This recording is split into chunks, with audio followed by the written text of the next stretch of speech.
अस्सलाम वालेकुम। कैसे हैं सब? आई होप आप सब खैरियत से होंगे। अल्हम्दुलिल्लाह हम सब भी खैरियत से हैं।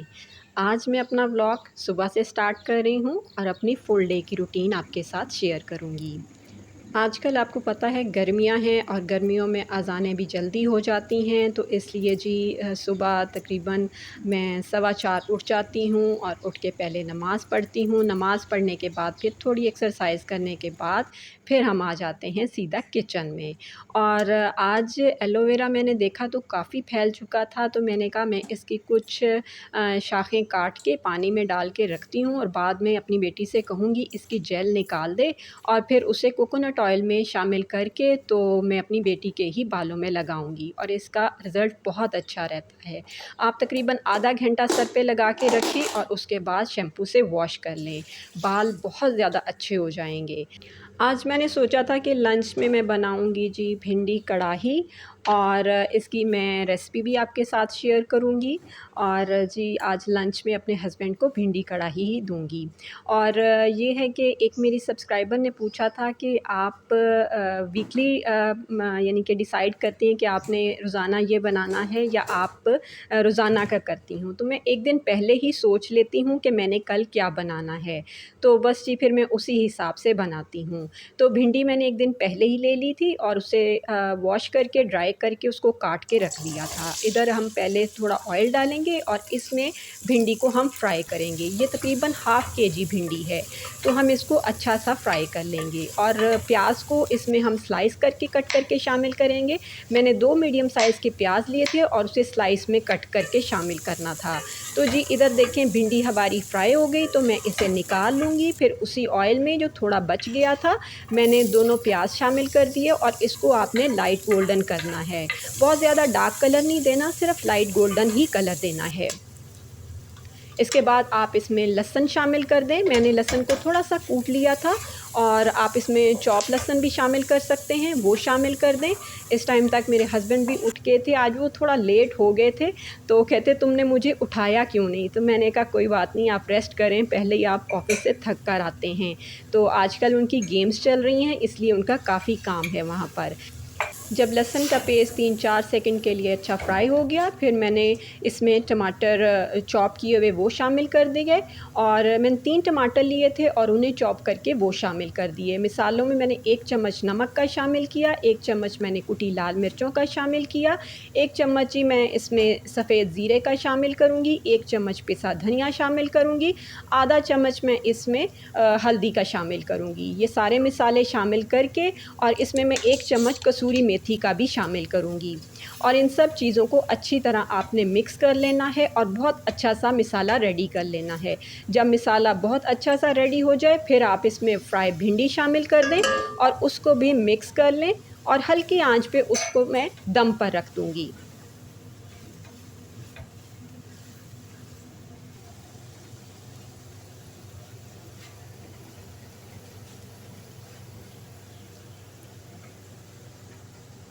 इधर जी मैंने कहा कि पहले मैं चाय वग़ैरह पी लूँ, इतनी देर में भिंडी भी रेडी हो जाएगी और फिर मैं साथ में रोटियाँ रेडी कर लूँगी। तकरीबन 15 मिनट लगे होंगे, तो जी हमारी मज़ेदार सी भिंडी कढ़ाई रेडी हो चुकी है। तो बस मैं ऊपर से इसमें हरी मिर्चें, अदरक, थोड़ा-सा पिसा गरम मसाला और जी दरमियान में से कटी हुई हरी मिर्चें वो शामिल कर दूँगी और ये बहुत ही मज़ेदार सी भिंडी रेडी हो गई। बस आप इसको हल्का-सा मिक्स कर लें और ढक के रख दें।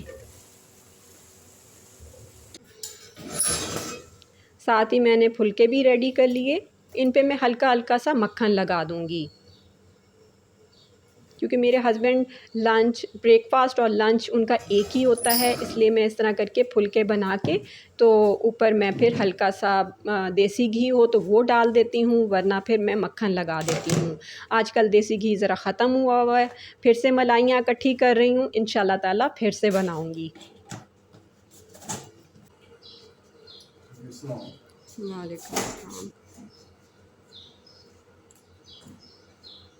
बस जी उनको अल्लाह हाफ़िज़ करने के बाद यहाँ पर आज फिर मैंने बनाना था फ़ालसे का शरबत। एक दफ़ा पहले भी मैंने बनाया था, अब मैं दोबारा से बना रही हूँ।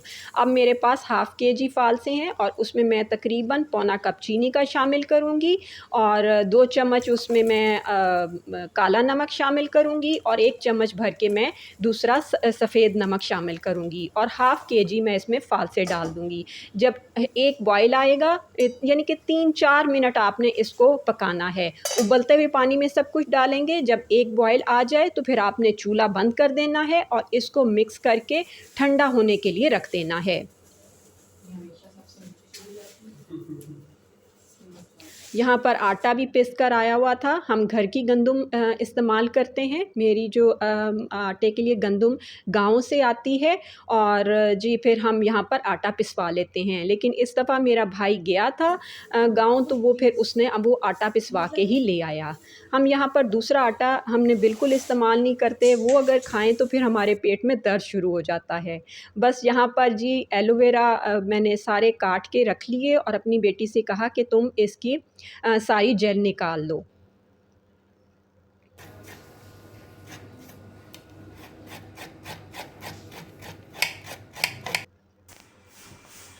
इधर जी मेरी हेल्पर भी आ गई और उसकी थोड़ी-सी आज तबीयत ख़राब थी, तो मैंने कहा चलो जो थोड़ा बहुत काम है वो तुम कर लो और बाकी मैं तुम्हारी कुछ हेल्प कर देती हूँ। बस वो सफाई उसने झाड़ू वग़ैरह लगाया, मैंने साथ थोड़ी उसकी हेल्प कर दी और डस्टिंग वग़ैरह की।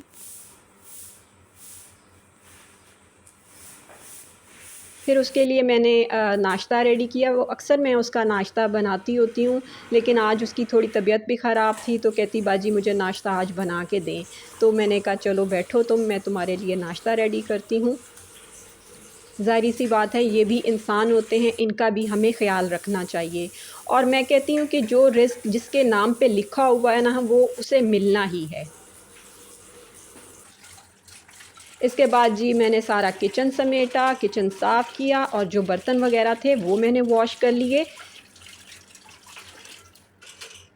गर्मियों में यही होता है कि बंदा कहता है कि जल्दी-जल्दी काम कर ले और बस जी उसके बाद दोपहर के खाने की टाइम हो गया, तो मैंने अपने बेटे से कहा कि जाके तंदूर से रोटियां ले आए और जी भिंडी के साथ आपको पता है तंदूर की रोटियां बहुत मज़ा देती हैं। साथ में मैंगो रखे हुए थे मैंने, वो मैंने खाए और मुझे रोटी के साथ आम खाने का मज़ा बहुत आता है।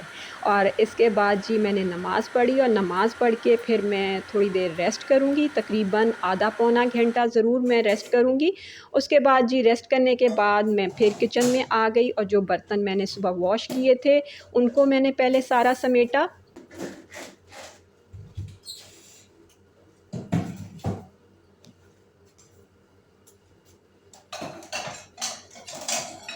बर्तन समेटना मुझे सबसे मुश्किल काम लगता है। धो तो बंदा लेता है इनको, लेकिन जब रखने होते हैं तो फिर बहुत मुश्किल लगता है। बस फ़ालसे भी तब तक ठंडे हो चुके थे, तो मैंने कहा इनका भी काम ख़त्म करते हैं और मैंने ब्लेंडर में डाल के ब्लेंड कर लिए।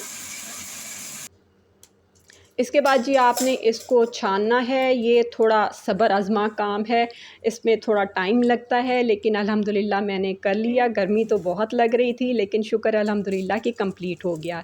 इसके बाद मैंने छोटे-छोटे पैकेट्स में इनको बना के मैं इन्हें फ्रीज़र में रख लूँगी और फिर मैं रोज़ाना ऐसे करती हूँ कि सुबह एक पैकेट निकाल के रख लेती हूँ और उसमें मेरे तकरीबन 2 से 3 ग्लास बन जाते हैं। तो मैं फिर थोड़े-थोड़े टाइम के बाद पीती रहती हूँ। फ़ालसे का शरबत ज़्यादा मैं पीती हूँ या मेरी बेटी कभी-कभार लेती है, उसे पसंद है।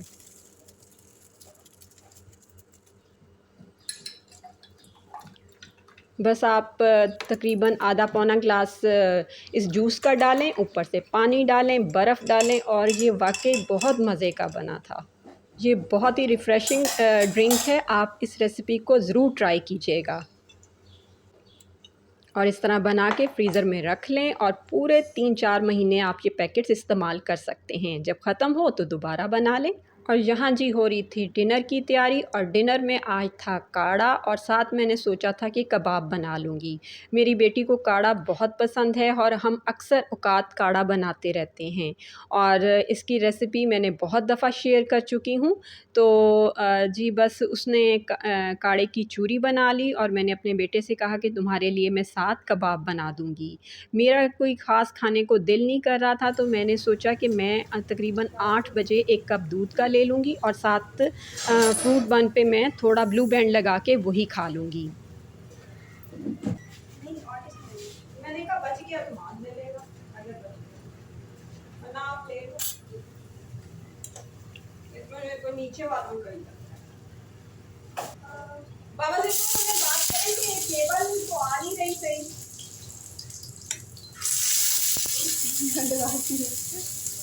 बाबा से तो मैं बात करी कि केबल तो सही। उम्मीद करती हूँ आज की वीडियो आपको अच्छी लगी होगी। Thanks for watching. फिर मिलते हैं। अल्लाह हाफ़िज़।